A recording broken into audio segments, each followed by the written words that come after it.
Welcome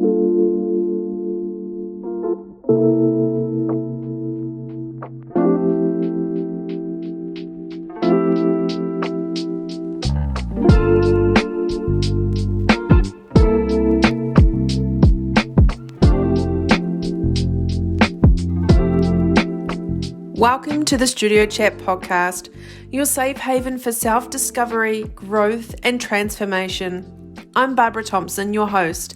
I'm a therapist and the founder of Self-Care Studio. Whether you're joining me from my private counselling sessions, my courses, or right here on this podcast, I'm dedicated to helping you reconnect with yourself and live life authentically. This podcast is your reminder to pause, reflect, and reclaim your power. Together we'll explore the messy, beautiful journey of life, from letting go of people-pleasing and overthinking to embracing your worth and stepping boldly into your true self. Here, you're not just a listener, you're part of a community that values self-trust, self-love, and living life on your terms. So whether you're navigating challenges, seeking clarity, or simply craving a dose of inspiration, you've come to the right place. Thank you so much for choosing to spend this time with me. Let's dive into today's episode and continue this journey together. Thank you for joining us today. So I've got my beautiful friend Claire here, which I'll bring her in a minute. And you're here obviously because this is a second part. There's going to be 4 parts of our mini series, Wake Up, Your Body is Talking. And I want to share something with you before I bring Claire on. I want you to have a think for a moment. This is something that's really important that I really want you just to take a moment to listen to what I'm sharing and sit with it. Our bodies are designed, our life is designed, human design, 99.9% of the time it wants us, and we're designed to be healthy, happy, fulfilled, all our desires and dreams and hopes and wishes all come true, and we're living that life. That is what we are made for. That's what we should be here for. And I want you to reflect for a moment and think, am I 99.9% of the time healthy, fulfilled? I have goals and desires that I'm chasing, and I feel that I'm brimming with that fullness. Can you resonate with that? Do you know anyone that's like that? Because this is why I have joined up with Claire and we're talking about this stuff. I think it's so important that we're made aware that we can actually have everything we've ever wanted, and life can be good. Yes, it will be ups and downs, but the majority of it, you're going to have all the tools that when something happens, you'll go, oh, okay, I can, this was given to me, I can handle this, I can move through it, rather than feeling the heaviness and the weight and sacrifice. And so, Claire, come on in, come and join us. How are you today? Hey, Barbara. Hey, everyone.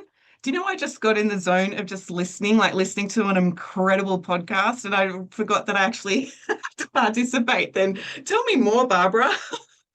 Yeah, this is kind of, it's interesting that now I'm like, I think this is episode 146, and it's taken me this long to go, oh, this is actually what I want to talk about. This stuff is, and I do want to share with people, I didn't know about this stuff either. So it's not as if I've been carrying this around my whole life and I know stuff. It's just because the inner learnings, and I've always got my nose in a book. I'm always working with someone. I'm always growing and stretching myself so I can be a better therapist, but I can be a better person for my life. So the stuff I'm sharing with you is stuff that I have learned or discovered myself that I'd love someone if they could have shared that with me. Like, actually, you don't have to suffer and you don't have to struggle. And we're actually supposed to be living a life that is really good. And it's not how I was brought up. It's not what I knew to be true. That wasn't my truth. It was like everything was lack. Everything was in my life a struggle and hard and negative and toxic and always want validation. And does any of that resonate? Do you think that would resonate with people, Claire? Oh, yeah, absolutely. And everything that you just listed there, Barbara, is that definition of suffering, right? The lack, the scarcity, the hard, the toxic, the needing validation, it's a very heavy introduction. It's a very heavy kind of energy. And if somebody's in that, then there's a bit of a wake-up call to work out how to lighten that energy, right? Yeah. Yeah. And that's why we're diving into this second part of our 4-part series, that your body knows and why you're out of alignment. And that can mean many things. So we want to talk about awareness is key today. So I really want you to listen to what Claire and I are sharing with you, because once you know it, you can't unknow it. That's the cool thing about this stuff. And it's simple stuff. When we share it with you, if you're anything like me, you're like, oh, that makes sense. It's like it's actually not rocket science. We just don't know what we don't know. And we're going to talk about how important it is that our mind and our body is connected. I never used it. My mind and body were like two separate entities. If I couldn't share this with someone, I was the least person I ever thought talking about this stuff. I was the least person. I wasn't spiritual at all. I know I feel like inside my being's like, stop bullshitting yourself, Barbara. You've always been kind of spiritual. Anyway, but I want to share this with you because I was that person that was in that lack, that was in everything toxic around my life, always trying to prove myself, always wanting validation, like flogging myself. And even with my body, being so disconnected from it, wanting, even to the point that one of my lessons was I had a vision of aesthetically what I wanted to look like. And I got it 10 times over than what I could ever imagine, and I couldn't see it. And it didn't feel it, and it didn't fix me, and it didn't make me feel better. And my mind and body were disconnected so much that I can't even describe to you that feeling of what it was then and now, because it's so polar. Is there anything that you want to kind of, since I'm there, is there anything that you could ask me to try and bring that out, Claire, like for people to, like when we talk about the mind-body connection and what it really means, even with my example, how I was so disconnected. Yeah. Well, Yeah. the meeting of the minds today, and really acknowledging that your origins of your story with the heavy energy, the hardship, the proving yourself, was actually the far end opposite of where I began, in the sense of having that really, really, really strong spiritual connection and having to actually learn what it was like to allow myself to actually come into the body and allow myself to come into the mind. And so it sounds like, again, there's that meeting of the minds here today of like what it means to start off really knowing what it's like to be in your body and the suffering versus my resistance to escape the spirit world, I should say. When we think about people on their healing journey and everything that you've shared there, Barbara, with how hard it can be, and then the pursuit and the wake-up call to want to heal, my question for people to consider is, when you want to heal, are you on the pursuit to leave something unwanted, like what Barbara shared, the hardship, the lack, the scarcity? Are you wanting to heal to get away from that? Or are you wanting to heal to move towards that fulfillment, the happiness, the feeling? When I even ask you that, Barbara, what comes up for you when you think about the direction of healing that you've been on? That's a really good question. I was thinking about it as you were saying, as you were talking. I think it's so in the infancy of me. Wow, because I was so entangled. For me, it wasn't just one thing happened and I was like, okay, I want to understand myself. It was just so many things that were happening that got so loud that I had to stop. And I can understand, because I work with a lot of people, that we want to avoid pain and seek pleasure. That is such a main kind of common thread for all of our lives.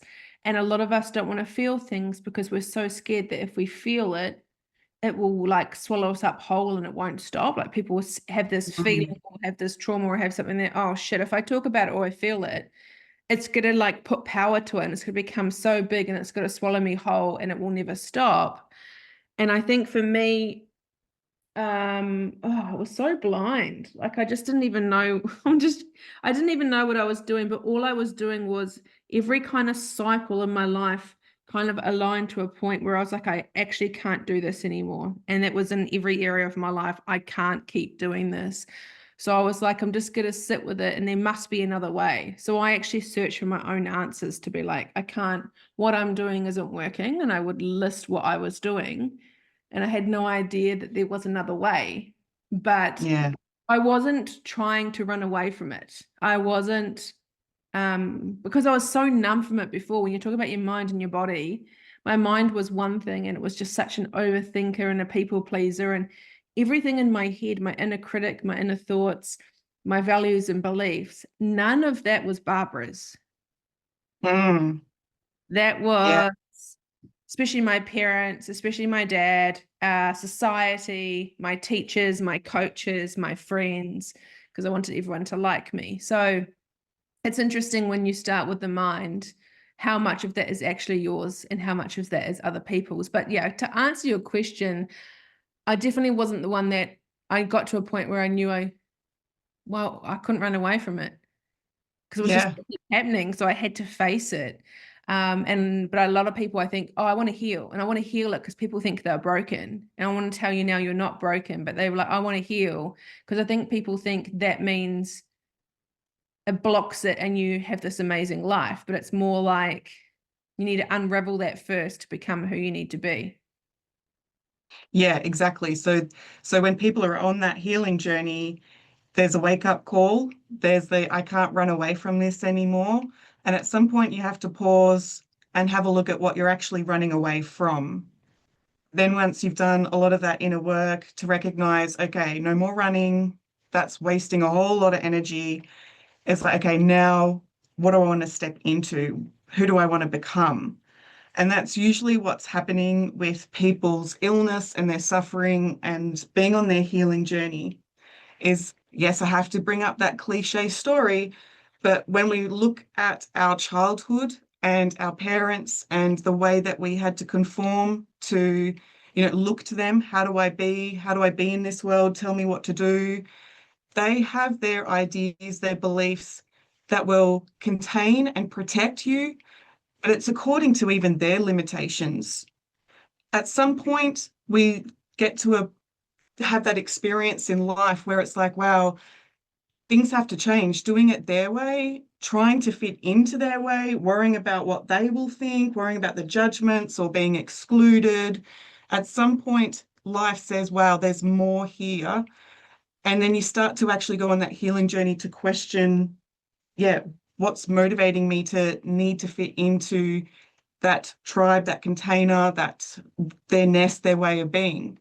So often, and I want to go into a lot more detail, but for the bigger picture, a lot of healing or a lot of suffering and illnesses actually come from that conflict of how do I be the way that I've always been in the family or the tribe versus my intuition and everything wants more out of life, that fulfillment, that happiness to my values, to my standard. How do I do that with that autonomy versus how do I fit in?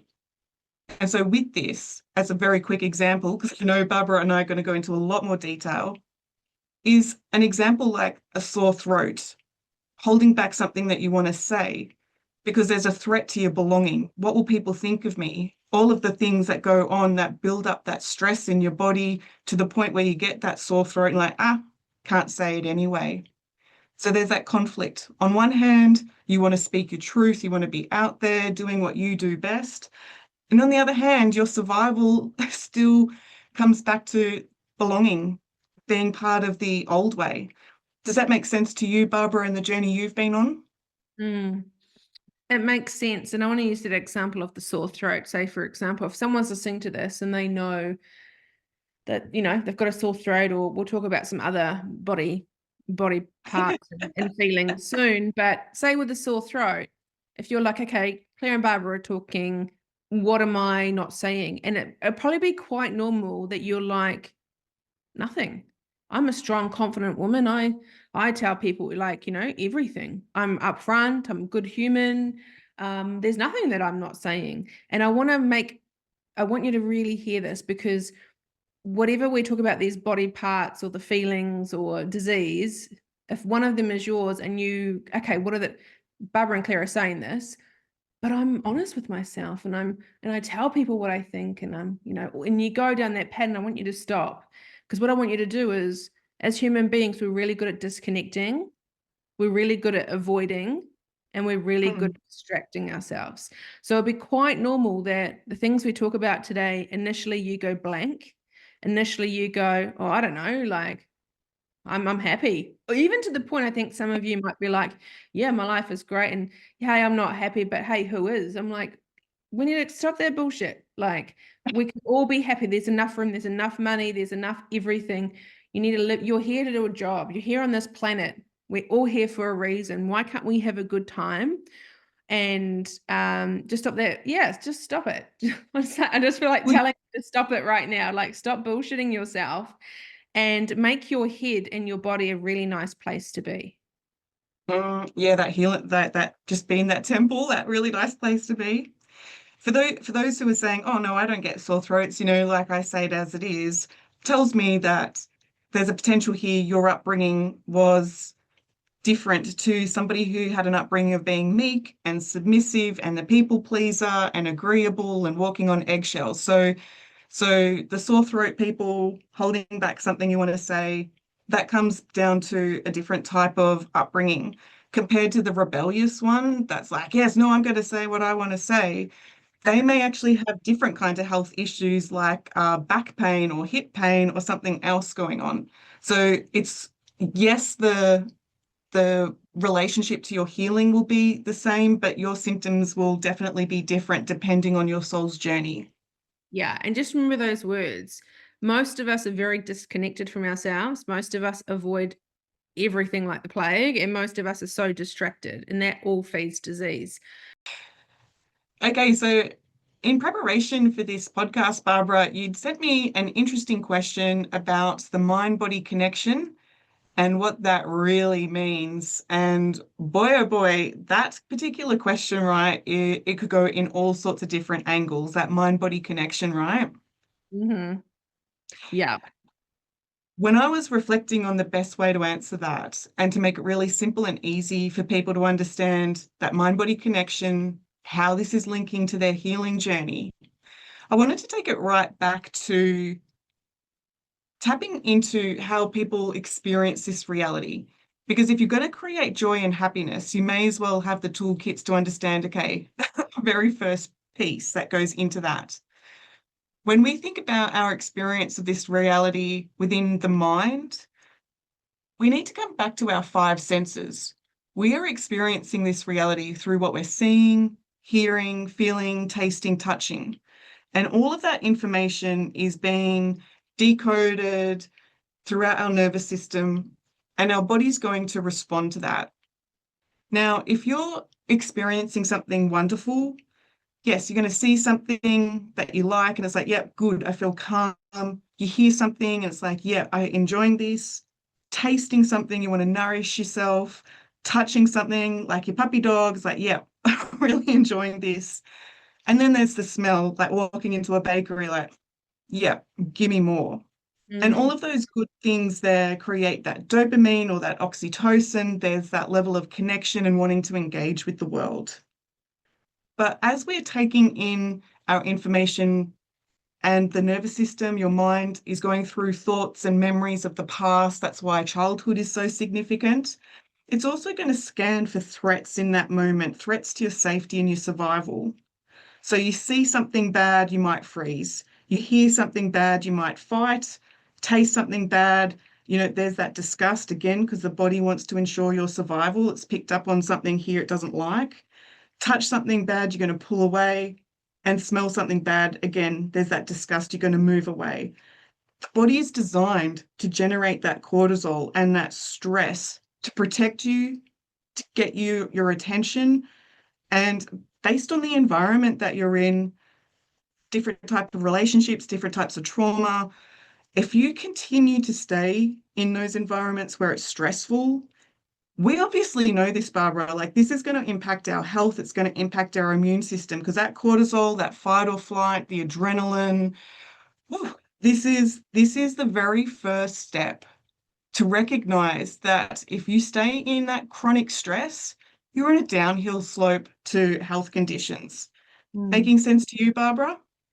Yeah, it makes perfect sense because when, you think about when someone's stressed or got a lot on their plate, normally it affects their sleep, normally it affects their like bowel movements, or it affects their relationships. Like it kind of has that kind of what would I say? This effect that it kind of goes through your whole life when you're just feeling stressed. It's just not your body, it's your body, but it's also your mind and how you go about life. It affects so many, like all those senses, it affects all of them. Yeah. Yeah, right. And if you're like seeing your husband, you know, constantly doing video games. I'm thinking of a variety of different clients right now. Like you're seeing that, or you're hearing that he's not really getting engaged with you or being present with you.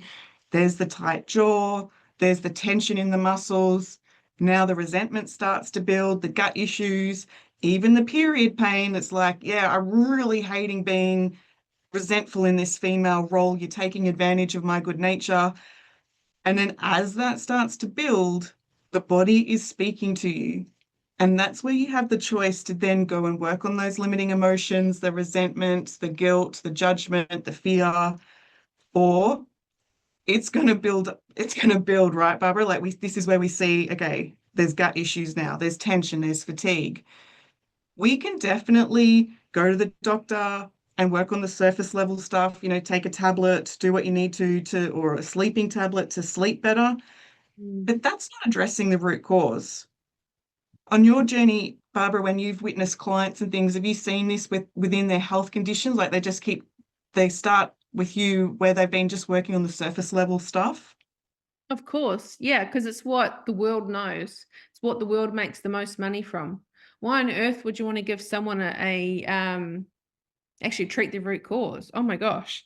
Because then people won't need your services anymore. People won't need the tablet anymore. People can actually figure this out themselves. Oh no. So it makes sense to me when people see me that they just cause the symptom and they talk about the symptoms. And then sometimes the symptoms become so part of life. They're so used to getting out of bed and their joints being sore, or they blame age, or it just becomes part of their life, which breaks my heart because I don't want you. I want you to have a really good, happy life. And I don't want you to be Yeah. in pain. And I don't want you to have disease. So, Claire, what you're sharing is, I just want to thank you. I love how you describe it. I love how you share it all. It's so easy. You make it so easy and so interesting to Well, understand. Thank you. this is this is the stuff that I wanted to know so many years back, watching family members suffer with health conditions and things. This is what I wanted to know. And the interesting thing, even when you're talking about that pain, you want actually that pain, if you touch that hot stove, you want your body to respond. You want your body to say, like, ouch. You take notice of what's going on in the body, you pull your hand away. You want that. However, if you're having chronic pain where it's going on more than 6, 8 weeks, then Mm, we know that there is some deep emotional stuff that's going on that is like a fire alarm. It is trying to get your attention. There's issues here, there's issues here, there's issues here. And it's that anger, that suppression, the not taking notice. That's the thing that now starts to really go from pain to, yeah, as we were talking there, a variety of different health concerns. Can you relate to that when you've been in pain? It's like, yeah, okay, there's something here, but actually I've probably been like abandoning myself or neglecting my care. mm. Yeah, it's interesting. If I ever got any pain, it would always be oh, actually, I've just thought of something I might share with everyone. You think of the pain, I think, oh, I'll just like take the tablet, like most people, or oh, I must be getting old. Like it's so interesting. I'd never think of what's going on in my life. Okay, if I'm around this person, or I get headaches at 10 o'clock on Mondays every morning, why? I would just be like, oh, I've got a headache. I haven't had enough water, whatever. I wouldn't sit with it long enough to go, hang on, right, I've got a headache. Let's look at the time, look at the day. Am I getting these often? What's happening? It's just it would come and then it would go as quickly as it would come. As okay, I've got this pain or I've got this niggle. I've just got it. and I would Yeah. carry on. I wouldn't address it. I wouldn't kind of investigate it. I would carry on, and even with injuries too. Mm. I've never really spoken about this, but Yep. I know there's Everyone, Barbara's got to share a secret. oh no, it's nothing major, but it's the synchronicity of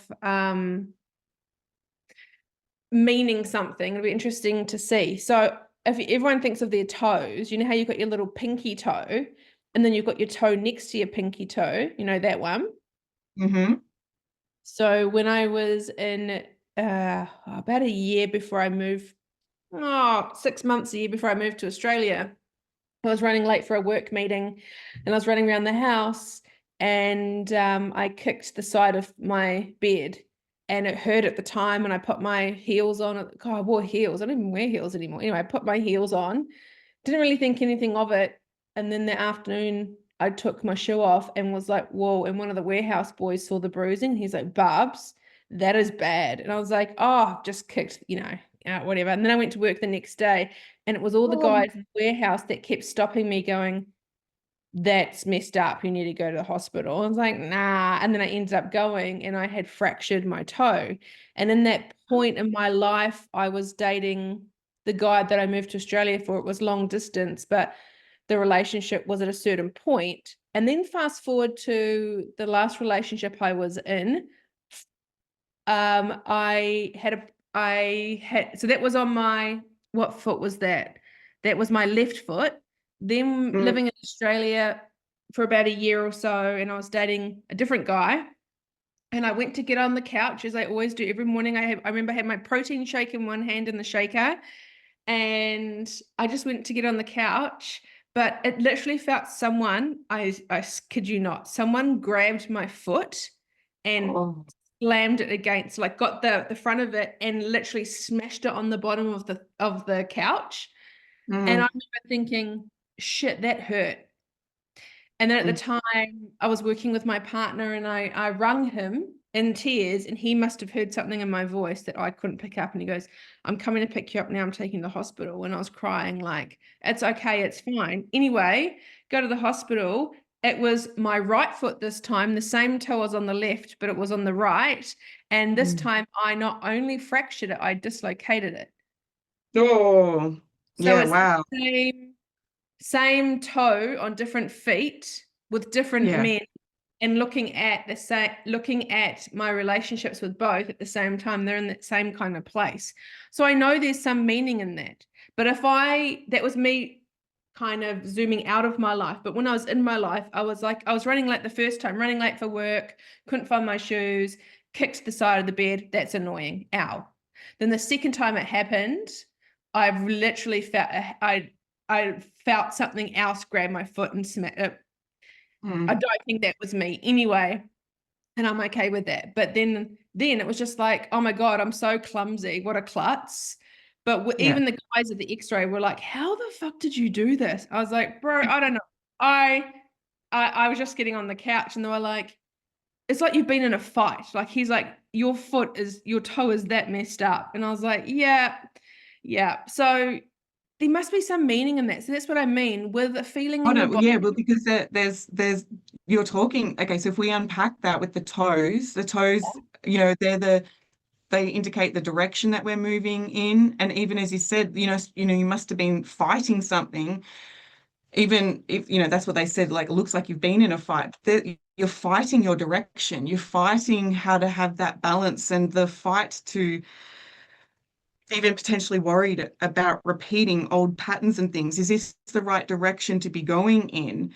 And so all of that questioning and the doubt and the energy that's going in, that's potentially one of the reasons you attracted that injury, is to stop you in your tracks so that you can get a bit of time to reflect and really, yeah, check in about the direction. Would that relate back to that situation? Honestly, it definitely grabbed my attention, but also the irony of being the different feet with the same toe. And Yeah. also back then, I promise you, it was just like, oh my God, clumsy. Oh my God, I can't believe I've done it again. But now I know I've got more tools in my toolbox to go, ooh, what's the energetic meaning behind this? What else was going on in my life? I didn't just hurt my toe. There's other reasons for that. So it's so interesting because I know back then, if you asked Barbara, and that wasn't that long ago, 7 years ago, if you asked her at either that time or the time before, what happened, I would have literally said, I just kicked my foot. Ow. Yeah. And I move on. And you know what? There's absolutely nothing more to it than that. If you had this conversation with me 7 years ago, I would have looked at you and gone, sorry, what? I just kicked the couch. Shit happens, accidents happen, we carry on, let's go. And that's how disconnected I was from my mind to my body, that, oh, I wonder why this is happening. If something else happened, you know, again, I had broken both of my wrists at different times when I was a little kid. So yeah, broken both of my wrists. And then as an adult, I did it again.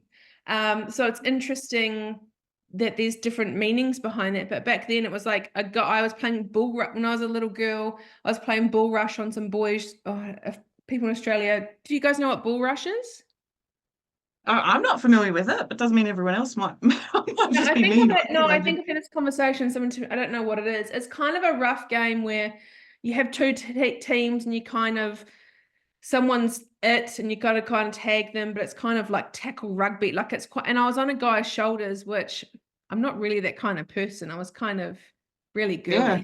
It's interesting that I was on a boy's shoulders and he was running and charging and he hit someone, knife flew off and landed on my arm. So I broke my arm. And then the other time was when we were roller skating. Hate it. And this guy was showing off going backwards really fast and he pummeled into me and I fell over because it was like a concrete floor. So I fell over and broke my arm.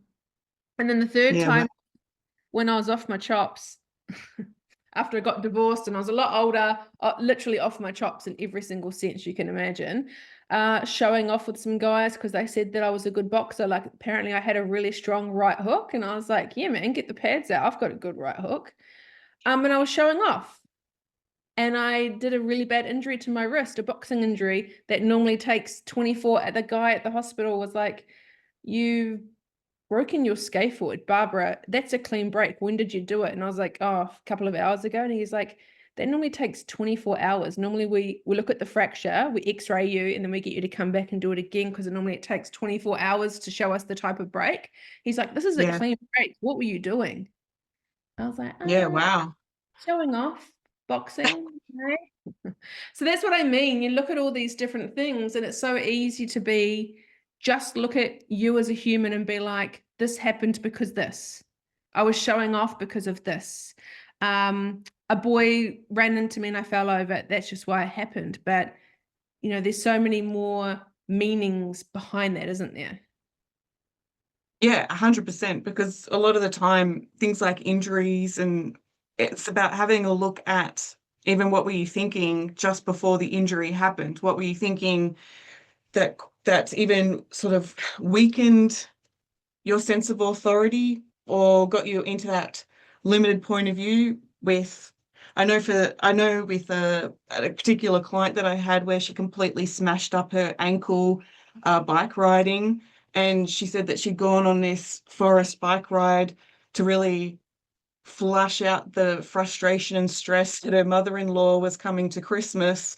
And wouldn't you know it, she had an accident and smashed up her ankle, and oh gosh, now I can't stand on my feet to host Christmas. So it's on one hand it served her, and on the other hand it was like, oh gosh, the pain, the everything that went with it. Now the doctors had said to her that this is going to take months to repair, but of course when we did the emotional work on the frustration, not feeling the authority in her own kitchen and not being considered, her needs not being again considered. When we started to work on all of the limitations that created the illness or the injury to begin with, that injury cleaned up a lot faster than the doctors thought was possible. Mm-hmm. Wow, and what a great example to use. Your mother-in-law coming for Christmas. I think a lot of people can relate to that and how that all the feelings and how that brings up and yeah, and the dis-ease in the body is not necessarily, when I say disease in the body, it's dis-ease, as in the body is not in alignment. It's fighting something. Yeah. Yeah, Mm. it's not in alignment. It's fighting something where you actually probably feel a bit powerless, powerless to be heard, powerless to be considered, trying to meet others' expectations. There's always going to be a secondary gain. So there's always going to be a benefit to get sick, which sounds odd, and everyone's probably going to write in your comments, Barbara, Claire's lost the plot. But there's always going to be a secondary gain, a benefit, something there that's getting your attention for a reason. So Mm. even when somebody says, oh, no, well, I'm sick, I've got, again, thinking of a different client where she just constantly got head colds. She was working through some issues with her mum. Wouldn't you know it? Every time that she got sick, her mum couldn't come around anymore. So obviously it put her life on hold, but it also, the thing that she didn't feel powerful to face or speak up about, sickness spoke for her. Wow. Wow. That's that's powerful. That's, I love this stuff. Wow. Holy shit.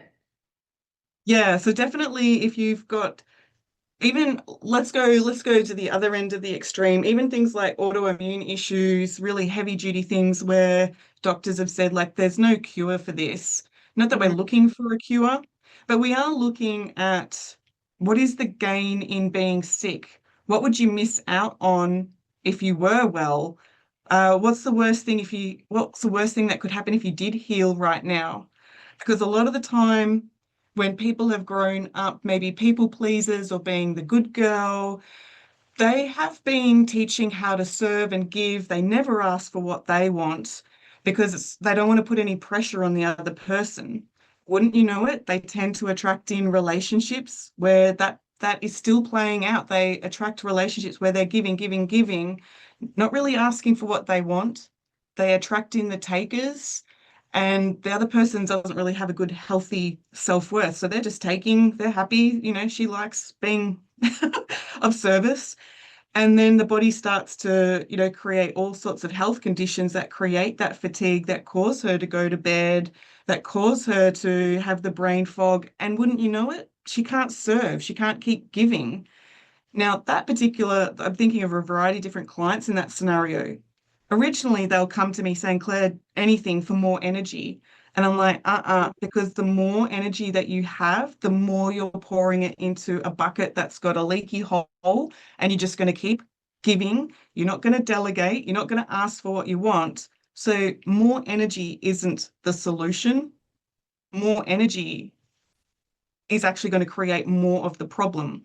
So we have to look at what's going on again with her being able to speak up for herself, asking for what she wants, questioning even the consequence of if she asks for what she wants. Is he going to now get in a foul mood and she's walking on eggshells? Good, let him be in a foul mood. Let's actually work with what's going on rather than trying to avoid the problem. Anyway, I'm getting really passionate. I'll just cleansing breath. No, we want passion here. So go for it. Yeah, don't hold yourself back. That's Well, I'm thinking of a particular client where she's giving and oh, Claire, should I stay in this relationship? Should I go? And she's giving and she's trying to tend to his needs. And I said to her, just as an experiment, stop anticipating, stop tending to his needs and see what happens. And wouldn't you know it, he got into a particular accident and he's come home all sooky lala. And she's like, are you okay? Are you okay? And he's like, ah. And then this guy says, so she says, okay, well, if you're telling me you're okay, I'm going to go do what I need to do. And then this guy pretty much says, like, wait, like, aren't you going to help me? Like, why aren't you making it about me? And she's like, well, you said you were okay.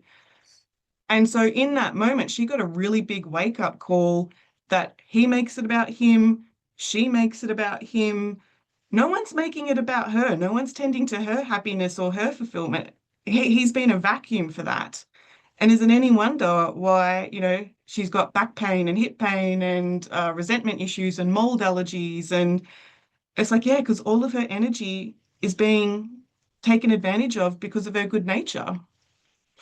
So yeah. yeah, so getting her to get a backbone, head held high, starting to speak her truth, he either has to come to the party, he either has to level up, or that relationship is going to be very, very difficult to navigate for him, not for her. I wouldn't let it be difficult for her.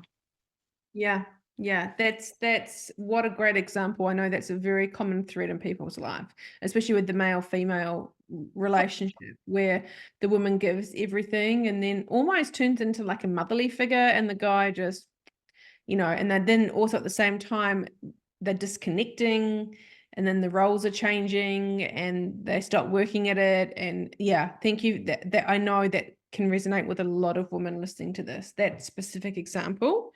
Yeah. Yeah, and no one deserves to feel like that. No, but they see, this is the interesting thing, Barbara, because I know you get this, is that the identity of being the giver and the identity of being the people pleaser, not the people pleaser, but being giving and serving, that is something to be admired about, right? Yeah, At what yeah, point do and we get a wake-up call that it's gone to unhealthy levels? yeah, I was the same. You get that wake up call when something really awful happens, unfortunately, or you get that feeling like I can't do this. It's either one or the other. Something kind of catastrophic will happen, or the same thing just keeps happening. You go, I can't keep flogging this anymore. I can't keep doing this. Yeah, Um, where you and I, sorry, I cut you off then, but you and I have a really good balance with the give and the receive. So there is good value in giving, but it also has to be balanced with the receiving. So that's what I'm talking about when it goes to unhealthy levels. If you're the person who's giving to avoid a problem or giving, um, yeah, giving to because you don't want to walk on eggshells, that's where it goes unhealthy. And that's mm, when you start to attract in foot, toe issues and other stuff to say, wait, wait a minute, well, this is not working.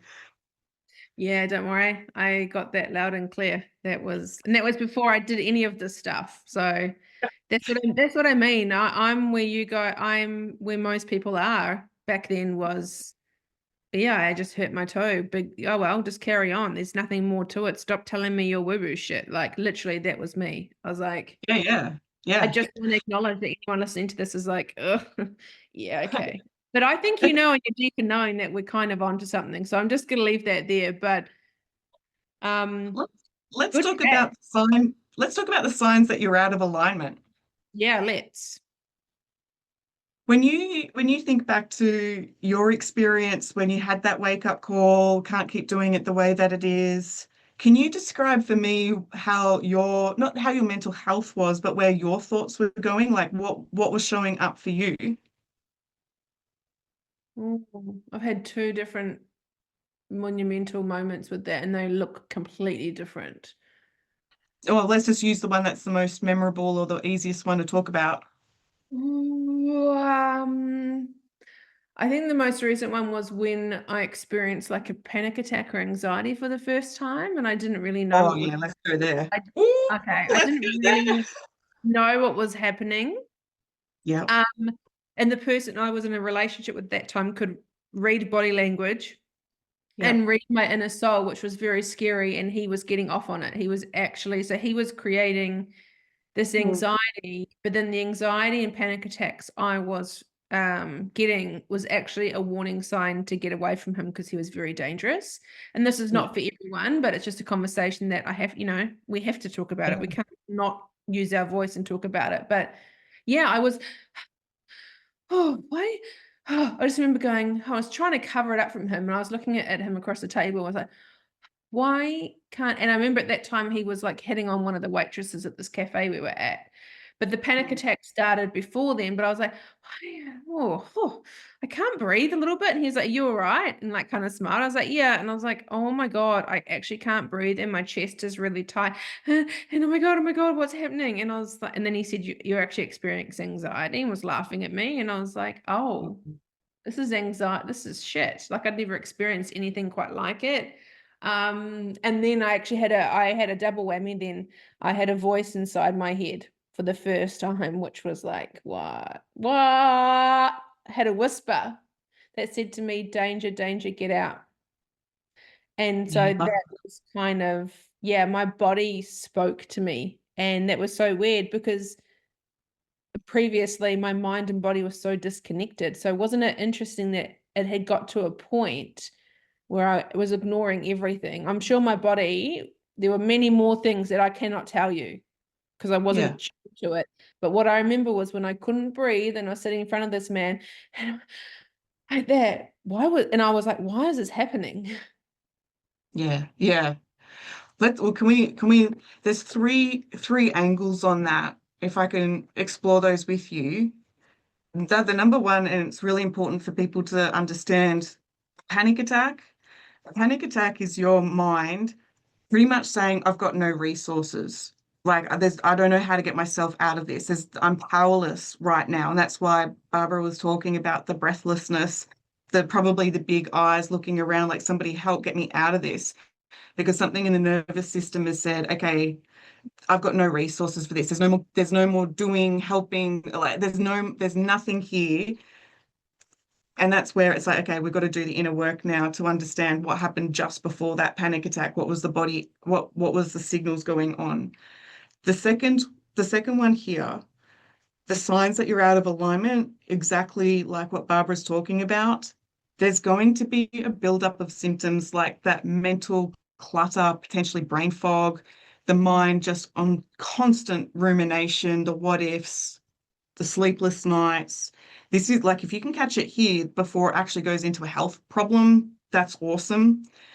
Then the next thing that's going to start showing up, which will be like that irritation, the snappiness, just feeling like there's just too much going on.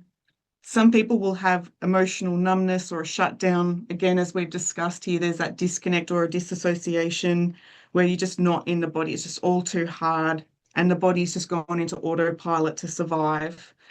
The other signs when you're out of alignment is even just that fatigue, because the fatigue is a way for the body to escape the stress. Like, I'm tapped out. I've got nothing here to know how to trust that I'm going to be heard or trust to receive support. And then I know we're going to go into a bit later, but then this is where people, when they can't work out how to solve it, they distract themselves with chronic busyness. And again, it's a recipe for burnout. But all of this starts with the mind. It starts with that thought. It starts with, yeah, that noise in your mind of like, this isn't working. Is there anything you wanted to add to that, Barbara, before I move to the third thing that I wanted to share? No, no. Well, yeah, let's share what's the third thing? So then the third thing here, which can be some people love hearing this, and some people are like, hold on a minute, that's a bit too simple. Anxiety, as you were describing there, anxiety is a lot of worrying about the worst case scenario in the near future. Anxiety says that something's happened in the past where the rug got pulled out from underneath you, and the mind is trying to protect you. It's looking out for the worst case scenario. So the anxiety is there looking into the future, be on top of this. What about this? All the different angles. Now, if I'm working with somebody who is doing anxiety, I'm actually going to ask them, think back to a recent time when you had anxiety. How do you do anxiety? And I want the anxiety symptoms to be external to them. I don't want them to take it on as an identity that I have anxiety, because people will go to war for their identity, their religion, who they are. So when you can separate out how do you do anxiety, now you're almost outside of the picture looking at the symptoms. Now, when I said right at the beginning about acknowledging the five senses, what are you seeing, hearing, tasting, smelling, touching? If I'm working with someone with anxiety, I'm going to say, okay, slow down the movie of your mind. Just before you experience that anxiety, what did you see, hear, taste, touch? What was it? And often there is something that they've heard or seen where, we could say like, okay, a colleague says, okay, your idea is not going to work.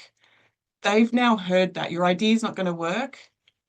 The nervous system now scans through very, very quickly where that was a problem in the past. Your idea won't work.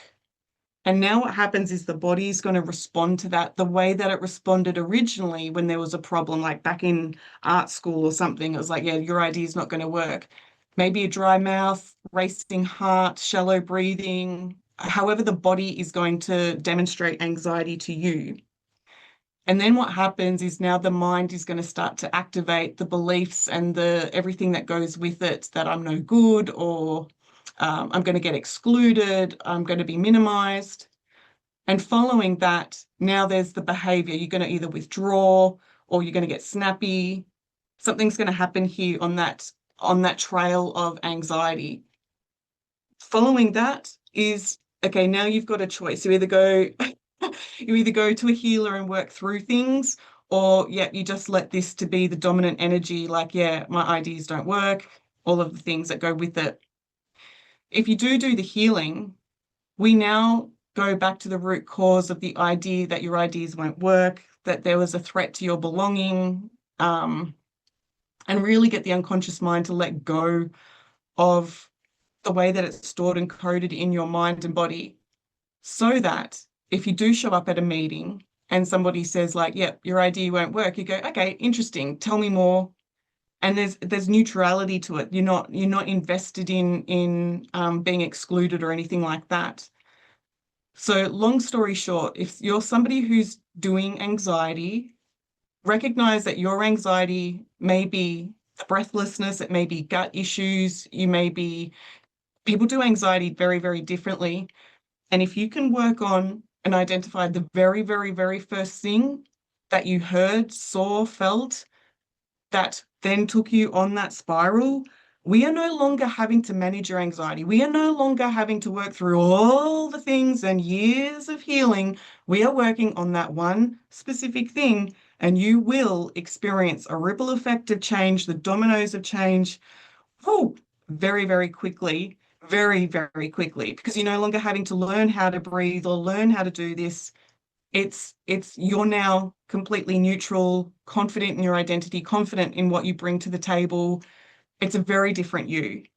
So this is where I, again, get really passionate, Barbara, to say anxiety, you do not have to manage it. You can definitely resolve and dissolve it so that you show up in your life with that happiness and that fulfillment. It does not have to dictate your future.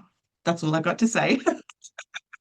Yeah, but it also was a great tool. If I had never got that injury part of that relationship, I would say I probably wouldn't be here today. So anxiety saved my life, and I'm really confident in Oh, saying yeah. that. And that panic attack saved my life, and it got my attention. So I'm grateful. It was absolutely freaking horrible. I don't wish that upon anyone because it was so yuck.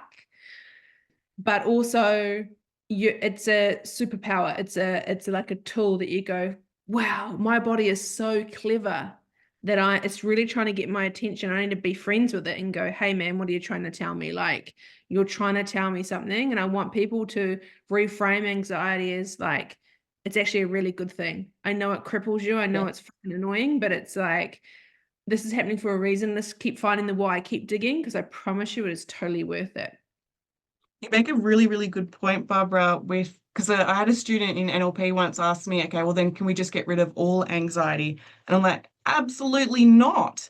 If your intuition is picking up on an iffy kind of character or walking past a dark lane, you want your body again to have that signal of anxiety, like, oh, that gives me a funny feeling in the guts, like thank you, no, thank you. Yeah.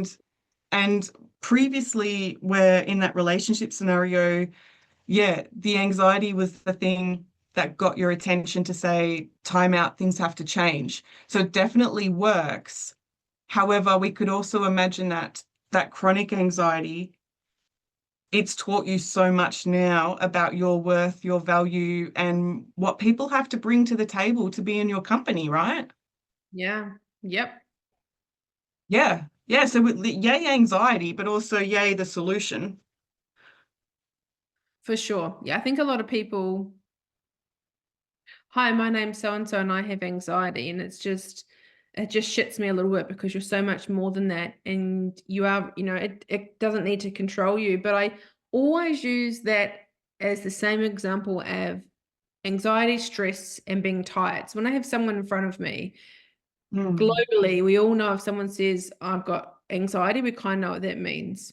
Even if we've never Yeah. experienced stress, we kind of know what that buzzword means. Tired, we kind of know what that means. But when we actually dig deeper on those Yeah. words, it means so much more. But just listen to the words you use matter so much. The words you use, I have spoken about it before on many podcast episodes where people go, I'm tired, and I get them to Mm. track their sleep, and their narrative being like, I can never sleep well. It's like only 1 or 2 nights at least, but that's it, that they have a bad sleep, but they keep telling everyone around them, I can't sleep and I have bad sleep and I've got issues sleeping, I need to take tablets. But it's like, stop bullshitting yourself, man. You're telling yourself a story that's actually not real. And Mm. you're actually blocking yourself from growing and blocking yourself from having the life that you want. And again, it's avoid pain to seek pleasure. Our brains are hardwired negative, and we like to tell ourselves these stories that aren't true, but our body gets off on it, if that makes sense. I think it's absolutely brilliant just having that tool, and you mentioned it last time, but that tool to say, okay, now start to track it. Is this Yeah, true? Like, just like it is that simple. it is. Start tracking it. And people go, oh, I can't be bothered, I forget. I was like, well, don't bother then. I only want to see people that get results. That's with my clients. They know they get results. And I'm kind of like, I'm not just sitting here going track your period or track your sleep or whatever. You don't have to do it. You don't have to do it for the rest of your life. You're doing it for 4 weeks. And then after that, we find what's happening and we fix it and we move on. So people Yeah. worried that, oh my God, I'm going to have to do this for the rest of your life. Um, yeah, Yeah, I that's don't where you're putting the power back in your client's hands. And I imagine then when they bring you the data to say, okay, actually it's not the sleep, then you go straight into, okay, well, what is it really? Like it would be, I would love to be a fly on the wall watching their faces when you're like, okay, well, what is it really? Like, ooh. Well, then they always go, I don't know. I'm like, yeah, great place to start because we've blocked it, right? Remember, we're so disconnected, we avoid things and we distract. So that's why people are like, I don't know. I'm like, yep, of course you don't know. That's why we're here. If you knew, this wouldn't be happening. So people, yeah, get worried because they're like, I don't know. I don't even know where to start. And it's like this, you don't have to worry about that. But yeah, okay. Where are we up to now? Where are we going next, Claire? Where are we going? Well, you just said something pretty like that huge aha. When people ask you, where do we start? Where is your response to that one? I was so in flow, I don't even know what I said. Sorry, people that know me know I do this all the time. What did I actually say? Because I don't know what I said. Love it. Uh, so when Sorry. people say, no, no, no, no, please don't apologize. No, I'm like, I'm catching on to some really good stuff here that we need. Sorry, everyone that knows me knows I talk, especially in my sessions, and everyone's like, oh, can you just say that again? That was really good. And I'm like, sorry, I don't know what I said. So when you guys work out, okay, you've tracked it, it's not your sleep. They say, I don't know. Oh, yeah. What's the next piece for you when you're working with clients to, okay, how is that like for me, if somebody said, okay, well, I don't know, I'm like, well, how's that working for you? Like, what are you avoiding by not looking at this? Like, what's going on here? But when you've got a client who's saying, okay, I don't know, Yeah. tell me, or feel free to share what is the key that you give your clients to be able to unlock that? Good question. What do I do? Mm, I guess, I guess it's never about, okay. It's never about why they come and see me. So when they say, where can we start? Whatever they've walked in the door and their problem is, it's not that. That's not the problem. That's the reason why they've come to see me, but that's not the key problem. So normally in that instance, when it's whatever they've come to see me for, and then we get the information, I'm like, well, and they're like, oh, it's not that. Where do I go? Where do I start? It's more like, I guess I do a bit of a check on them. I'm like, give me any symptoms. Like I do a body check on them. I'm like, okay, like I look at their daily life and then I kind of scope it back from there. So I go, okay, like, are you eating? Are you drinking? Are you moving your body? What do you do for fun, for joy? Do you laugh? What's your work like? What's your home like? What's your family like? Tell me a bit about you. And then I kind of start pulling out and looking at their life like that. So it's kind of, if people go, I don't know, then I kind of just am like a little detective. I just kind of work around their life. I see what's in front of me and I get an idea. And then I just kind of work around their life, who they surround themselves with, Oh. what's the internal critic like. So yeah, it's very like that. And then I kind of just keep zoning out, and then I don't even have to go very far and we find it. Yeah, wow. So in those scenarios, you get that holistic sort of snapshot of what's going on for them. And so in your mind, then are you saying, okay, well, that sounds like that's working. Okay, they're doing that. Okay, here's the weak link in the chain. Is that where you're taking it? Yeah, but also as they're telling me with the faces they pull and their body language, they're already telling me if it's good for them or not. And I look at Yeah. them and go, I just need to look at them and they go, oh, yeah, I know. I'm like, well, there we go. Let's go there. So they kind of know. And then often they'll be sharing something with me. And just what I did with you, I say something and people are like, what'd you say? I'm like, I don't know. So that again happens in reverse a lot with my clients. They'll tell me stuff and I'll look at them. I'm like, you just told me, what did you just say? And they're like, I don't know. So it's definitely, Yeah. it's how I work a lot, is it's this reflective mirror of me going, I'm so in flow half the time I don't know what I'm saying. And then they're like, that's so good. And then my clients are talking to me and I'm looking at them and I'm like, you just tell me. And they're like, well, what did I say? I can't remember. And then I'll actually say to them what they said and they go, I didn't say that. I'm like, whoa, it's just you and I in here. And that's all I heard. So, and isn't it interesting? You're talking to someone and I hear the words coming out of their mouth and I actually just say, this is exactly what you told me. And they're like, I didn't say that. Because we're so This, repetitive. We're so much on that automatic pilot that we just don't even realize. Like mine's a little bit different because I think I'm in flow and I'm actually really working. So when I'm in that place where I'm literally in a session and I'm really knee deep, yeah. I'm Yeah. yeah, I'm really working hard. And then when I come out of it, people are like, oh, that was so good. Can you tell me what that quote was again? Or can you like tell me that? I'm like, sorry, I can't help you there. This is this is so important. This is where coaching, counseling, the coach and the counselor do not need to have the answer to No. the solution. Like they don't have to have the answer. This is where the questions and picking up on your language and getting the answers out of the client. This is where is so powerful that the client gets to now create the success based on their standards and their values. And as you said there, Barbara, you are working really, really hard. This isn't just sitting back and listening and holding space. You are listening for what's not being said. You're watching body language. There is so much involved. And the superpower here of a counselor and a coach is to have the question that gets the answer out of the client.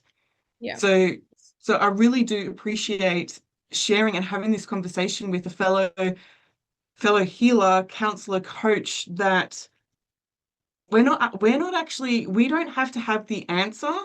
Like go to the library or go to get a mentor to get the answers. This is where this brings out the excellence out of the client to come back into alignment again by their standards. So, so important. Yeah, but I also want to highlight, you brought up a really good point. I want to highlight that if someone's telling you what to do or giving you the answers, Jesus, you Run. need to be careful because who am I could have all the qualifications in the world, I could have PhD, feet, whatever, and be telling people that's very controlling, that's very dangerous.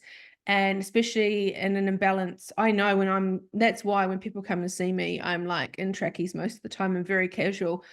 I'm actually really predetermined that in my business to make sure Yeah. that I meet them at that level. And there's the least power dynamic in the room when I'm with a client. I try and get them as on an equal footing with me as possible. Yes, I'm always a little bit higher, but that's very dangerous. I always have people saying, please just tell me what to do. I'm like, no, I will never. A, ethically, I cannot tell you what to do.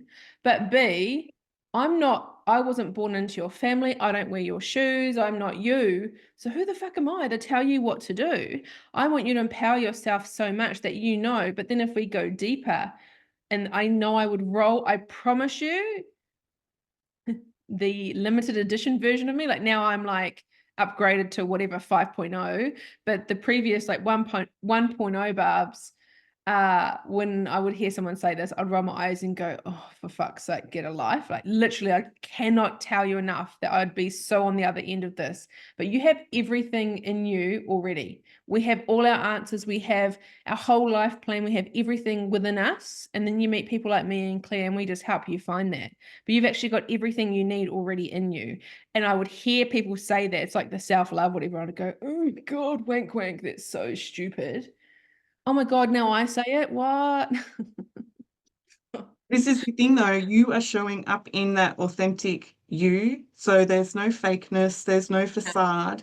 Yeah. And you've done that inner work with your beliefs to step into that authentic you, which means that when the client's in your company, you're also requiring them to take off the masks and the fakeness. So Yep. this isn't the tell me what to do as much as you are resonating at that authentic and level and saying, hey, come, come join me at this frequency. And then that gives the client the invitation to take off the masks and shooting themselves and, judgment and worrying about other people's opinions. Like, no, what happens if you shine and show up in that true essence of you, which is Mm-hmm. exactly what you do in the podcast and the coaching, the counseling. It's requiring people to come back into that authentic version of themselves. It sure Mhm. is. Which, by the way, I used to hate that word authentic. It was like, oh, what does that one mean? Like you were saying there with like Oh, the love. I hate unique. But the reason why I hate unique is I had an English teacher that would always tell us we could never use it in our essays. Oh, Yeah, I don't know what that was about, but she's like, if I hear that word unique and you put it in your essay, so I'm going to mark you down. So I've always had that word unique. And actually, we all are you're a like, legend, Barb, for highlighting that. yeah, yeah. We actually all, oh, I'm laughing at our joke, legend. Yeah. I'm just thinking about it because we are all unique because I talk about a lot with my clients when we talk about nutrition or how we live our lives is, you can have a friend that drinks all the time and smokes all the time and does recreational drugs and they're really healthy and their blood work comes back fine. And there's some people that will touch something once and it will affect them for the rest of their life. So you better bloody believe that we are unique in individuals because we've all got fingerprints. No one has the same fingerprint. So why the fuck are you watching all these coaching, all these fitness people and getting them to tell you what to do? Man, like, and I'm frustrated because that was me for so long. Like, oh, they've got to tell me what to do. Like, because I know the fitness world so much. I've lived in it, I've breathed it, I married it, I everything in the fitness world. Um, and you go to those people for answers and stuff, and you worship them, and you almost think of them as a god. And then you find out that they're doing all this stuff on the side that when they sell the programs, they sell the same program to everyone else and they fuck your gut up or whatever. I'm not saying that that's not for everyone, please. I don't want to sound like I'm bashing a certain industry here. All I'm doing is creating awareness that your fingerprint, you need to find out. And it takes a bit of time, and that's a little bit annoying, I know, because you want the answers now. But just spend a bit of time trying to find your people and experimenting and challenging yourself and being like, oh, that's interesting. Let me read some more about that. Oh, let me try that food, or let me try cooking it that way, or learning about how different foods cooked in different temperatures with different oils and, like educate Yeah. yourself and Yeah, learn. because there's Life, different, yeah. sorry. And life becomes pretty simple when you actually make your own rules. So Yeah.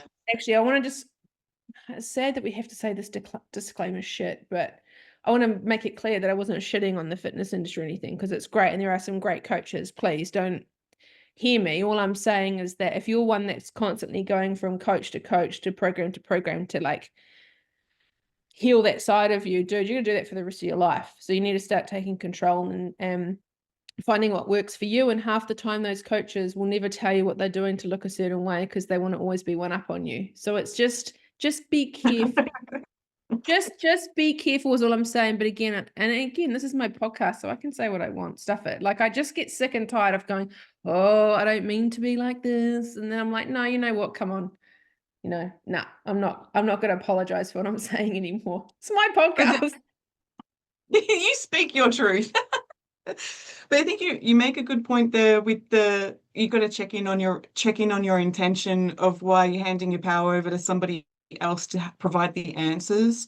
And yes, people who have studied a lot in uni and nutrition and all of the things definitely take on board what they're saying. And as Barbara said, try it on like shoes. Well, that's my saying with things like try it on. Does it fit? Does it not fit? Check in on your intention. But then you also need to check in with like when you were saying like the fitness coach or even a healer, it's like are they doing this with you or are they doing it for their own power based on weak insecurity? So again, you've got to check in with the type of intention that you've got and who you're willing to follow in that sense. Yeah, awesome point. Yeah. And it's something I did for many years. So I'm not saying anything that I haven't already done myself and moved from program to program, coach to coach and stuff. And then I was like, no judgment here, guys. Like I've done all that and many more. So I'm just here to kind of plant a seed, and it's just food for thought. You take it, take what resonates, and I don't mind if you don't take what I say too. It's totally cool. Like we're just here Yeah, for because there's we're just brilliant here fitness people, there's brilliant healers, but again, it comes back to what's the foundation that's holding them up to be worth listening to. That's true. Where are we up to now?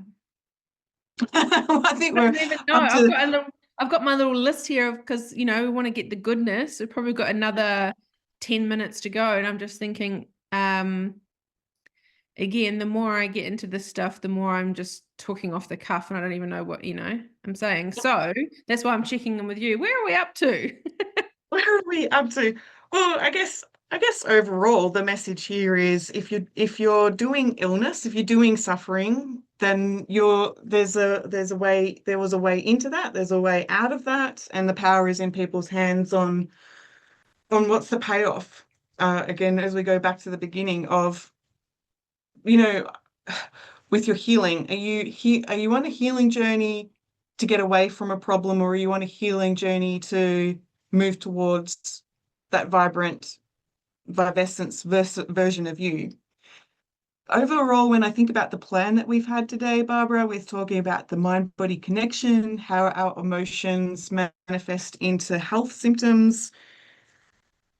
Yeah, it sounds like we've covered a lot. The only one here that was left was to go into a little bit more of the specifics about like headaches, gut issues, tension, just to plant some seeds here for people to self-coach and inquire, really. Yeah, should we do that? Should we kind of finish? Because I think that's a really nice place to finish off. If we just kind of start talking about when the body does start shouting and it does present as headaches, gut issues, tension, or fatigue, Hmm. what can just plant that seed, give us a bit more information. So let's go into that before we wrap up. So for people who want more of this, by the way, I do have my Beliefs in the Body series on YouTube. But what I want to start off with is I want you to recognize that each part of your body is functioning in a way that it's serving you. So you use your eyes to see, you use your skin is the barrier between you and the outside world. Your legs move you forward. So every part of the body, when it's working well, it's designed to keep you in alignment. When you've got health problems and the issues start to show up, then when I'm working with clients, I'm having a look at where is the health problem showing up. Let's say that it is like the gut issues. I'm looking at the way that the gut functions in its healthiest prime kind of way of digesting and nourishing and doing all of the good things that it needs to do for you. If there's a weakness here, potentially with IBS or other gut issues, then I'm looking at why you're suppressing that nourishment. Where is the shame coming in to not measuring up so I can't nourish myself? Where is the guilt coming in of like that self-punishment? I'm looking at all sorts of different emotions that would cause those symptoms per se. So when we had on the list there, Barbara, was it headaches? Headaches was the next one. Yep, headaches. So we think about the brain and the mind being like the control panel for all of the good things that you do, controls your breathing, your heart rate, your everything. So the brain is the control panel.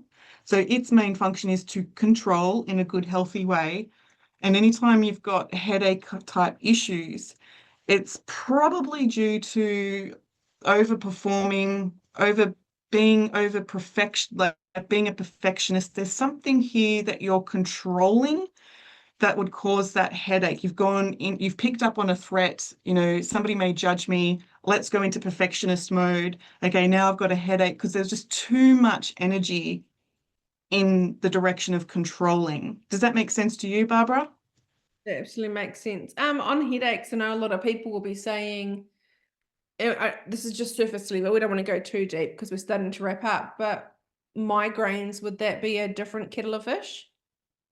Yeah, migraines is just that next level of getting your attention. So Yeah. there's the over control. There's a lot of people have a relationship from childhood that if I'm in control, I am safe.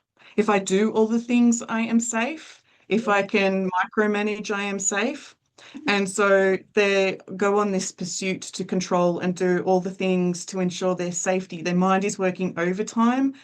And of course, you're going to see this get tense in the jaw and the neck. You still need to like go to the chiro and get a massage. But you also, if you're on that journey of constantly getting migraines and headaches, then it's like, okay, where's the perfection pressure? Where's the control? What's going on here? Um, because you're not a child anymore, you're a grown up. And that where you were potentially powerless growing up and had to control what you could control, as an adult now, you have choice and freedom to do things differently. And that's where the body and the mind goes, oh, okay, thank goodness I don't have to fight for control anymore. I just want to let that really sink in. I want you to rewind that part about the migraines and listen to it again, because that was like a mic drop moment in that. That's wow. Yeah. Holy shit. Okay, that's powerful. We've got two more. Wow. I almost want to end it there, but no, we did talk about tension. That's really important. What's happening with tension? Yeah, so tension, thinking about the muscles getting rigid and tight.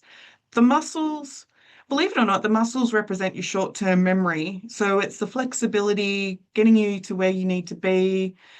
If your body is getting really, really tense, there is some limiting beliefs showing up about like the direction, potentially even people taking advantage of your good nature. You've recognized you've been too flexible, too giving. And so the body's trying to overcompensate and it'll get really, really tense, really tight to, again, and even if thinking of like the period pain tension and things, it gets you to pause, it gets you to stop, it gets you to recognize that you are overdoing things according to everybody else's standards. So there's some expectations here from other people, some praise or validation or proving yourself, and the body's like there is. So the thing with this is if you're trying to prove yourself, if you're trying to get validation from the boss, let's say, all of the power, all of your goals is based on if somebody else will give that to you. So you can show up to work at 5 in the morning and leave at 1 at night, and you're doing and trying to prove, waiting for that validation from that other person. You could stand upside down. You're still not going to get what you want because the goal has been set up in such a way that everybody outside of you has the power and the say. And so when you're able to turn that around and recognize you come back into that again, that autonomous you, your values, everything that goes with it. You're not holding on to the tension because you're prioritizing what's important to you versus trying to meet everybody else's stuff. So if you're doing tension, this is saying that everybody else outside of you has more of a say than what you do. So Mhm. yeah, that's how, yeah. Yeah, and that's powerful, and that's often something I say to people is with the validation piece. I'm like, okay, let's work through this. Can we really control what people think about us? No. Can we control them? Can we be a puppet? And they're like, no. So I'm like, why are you trying so hard? We cannot control someone. They go, oh yeah. Like when you actually really think about it, like you said, standing on your head, you could do everything. We cannot control anyone else. We cannot make them like us more. We cannot, yeah, that's just a great example I want to highlight. We just can't, for validation, we can't get it off other people. We have to get it from ourselves. Yeah. Yeah. And so then the question also comes back to when did you decide to hand your power over to other people? Yeah. Yeah. Yeah, because that'll come back to safety and belonging. If I hand over my power over to somebody else and they tell me what to do, then they're responsible, blah, blah, blah, blah. So yeah, that's a whole nother conversation. Mhm. Yep. Last one, fatigue. Woohoo! We have Fatigue. I we have love, love, spoken love. about it a lot today. I, pardon, was that sorry? Sorry, we have spoken a lot about fatigue, about it making us stop, about making us be too tired to do the thing we probably shouldn't be doing. Yeah, and one of my favorite clients to work with is the ones who are doing burnout. They have a investment in doing it all, proving it all, the perfectionism, all of the things. And when they start to do burnout and fatigue, this is the body saying like there is again pouring so much energy into something that I'm not actually getting the rewards for. So yeah, the fatigue side of things is saying, okay, I can't keep doing, I'm getting taken advantage of, all of the things like that. So the body will use fatigue and sleep to escape problems that it can't solve.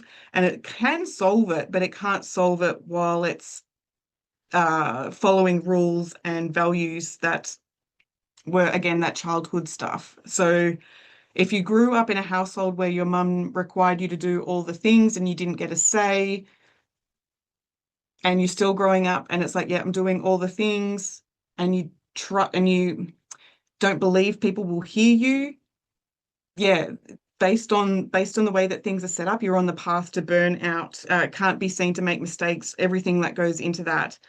And so when you undo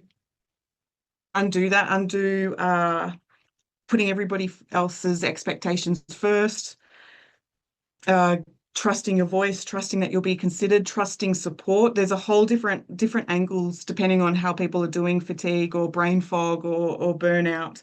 But yeah, it often comes back to their inability to say no, and that's protecting them in some way. It's a lot, right? Yeah. It's yeah, honestly, just we could talk about this stuff for ages, but Claire, I mean, I just want to thank you so much for, taking time out of your day every time that we record. We've got another couple of episodes to go, and we'll probably do a few more, but I really want to say thank you for taking the time and your expertise and your knowledge and being on it, like sharing everything with us and helping people out there. This may be their first stepping stone. You may have heard this stuff before, you may not, and I welcome all levels here. Everyone's welcome on this podcast. And I just hope that there's something that you've taken away from it today that you're like, oh, wow. And stop's a hard word, but I'm going to say it. Stop being so hard on yourself and stop judging yourself. We're all learning. We're not taught any of this stuff. So we're kind of freeballing it until you hear a podcast like this and you go, oh, shit, okay. Is there another reason why I might be getting a headache? Or is there another reason why my shoulder's always out? Or I keep getting niggles in my back, or I keep getting restless leg syndrome, or I keep getting, I don't know, whatever it is. How cool is this? Is we're giving you another avenue to just investigate and look down and, get in contact with Claire or me if you have any questions, and we're always here to help. Any final words you want to say before we go? Oh, no, you've said them all, Barbara. And as I always say, I'm so appreciative to have somebody actually ask me these questions. I too also need somebody who has that strength in showing up to be able to get this information out there. So I'm really, really, really appreciative, Barbara, that of all the things that you do to get this information out to people, because again, it's the type of questions that you ask that bring the best out of people. And this is happening here in these podcasts too. So thank you, thank you, thank you. That's all right. I love it. I could just do this stuff all day, all night. If I never slept again and this is all I did, and helping people, it is so nice. It is just such a effortless, and it's so nice because in the beginning, how I said that human design, we're all born to live, have a happy life 99.9% of the time. I'm going to be 45 in a couple of weeks. And I can honestly say, thank God, for the first time, especially in the last couple of weeks, the last month, things have shifted for me so much that I am in that 99.9%. Is my life where I want it to be yet and everything? No, but isn't that cool that I'm a long way away from where I know where I'm going to be, my life and my business and everything. But in this moment, I just want to be that person that you go, oh my God, if Barbara can do it, I can do it. Or like, I just want to say that I'm at that place where it's really incredible. So yeah, it can be done, and it's pretty awesome. Yeah, that change is possible. Change in the right direction is possible. That's such an important message. Yeah. Well, until next time, I look forward to seeing you again, and we're going to dive into some more exciting things. So yeah, as always, Claire, such a pleasure, and everyone just keep learning and keep being aware, and let's keep these conversations going. Woohoo! Bye, everybody. Thank you, Barbara.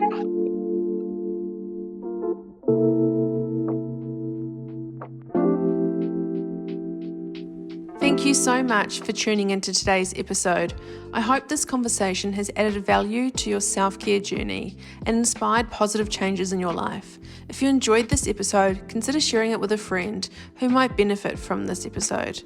Don't forget to subscribe on Spotify or on your favourite podcast platform to stay up to date on future episodes. Your support means the world to me. I genuinely love hearing from you, so please take a moment to leave a review. Let me know which part of today's episode resonated with you the most. Your feedback guides the direction of this podcast, and I really appreciate each and every single one of you for being a part of this community. To fall in love with yourself is the first secret to happiness. To find out a bit more about the Studio Chat podcast, head over to my Instagram page, Studio Chat Podcast, or if you want to find out a bit more about my counselling private practice, head over to Instagram on self_care_studio. I'm really looking forward to seeing you on the next episode. Until next time, take care of yourselves and keep embracing the journey of self-discovery.